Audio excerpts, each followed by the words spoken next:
എത്ര നാളായി? 15 ദിവസമായുള്ളൂ. ആൾക്കാർ വരുന്നുണ്ടോ?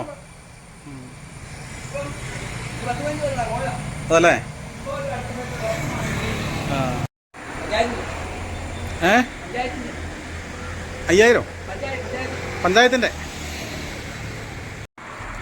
കോട്ടയം ജില്ലയിലെ പാലായ്ക്കടുത്ത് മീനച്ചിൽ പഞ്ചായത്തിലെ പൂവരണി എന്ന സ്ഥലത്ത് കോട്ടയം ജില്ലാ പഞ്ചായത്തിൻ്റെ ഫണ്ട് ഉപയോഗിച്ചുകൊണ്ട് നിർമ്മിച്ചിരിക്കുന്ന ഓപ്പൺ ജിമ്മാണ് ഈ കാണുന്നത്. പൂവരണി റോഡ് സൈഡിൽ വണ്ടി നിർത്തുക, ജിമ്മിൽ കയറുക, വർക്കൗട്ട് ചെയ്യുക, മടങ്ങുക.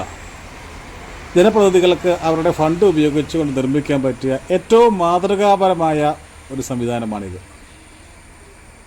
ഈ കാലഘട്ടത്തിൽ ഒട്ടേറെ ആരോഗ്യ പ്രശ്നങ്ങൾക്ക് വഴിവെക്കുന്ന ജീവിതശൈലി രോഗങ്ങൾ എല്ലാം നിലനിൽക്കുമ്പോൾ ഈ ഓപ്പൺ ജിം നമ്മുടെ കേരളത്തിനാകെ ഒരു മാതൃകയാണ്. ഇതിന് മുൻകൈയെടുത്ത ആ ജില്ലാ പഞ്ചായത്ത് മെമ്പറെ ഏറെ അഭിനന്ദിക്കുകയാണ്.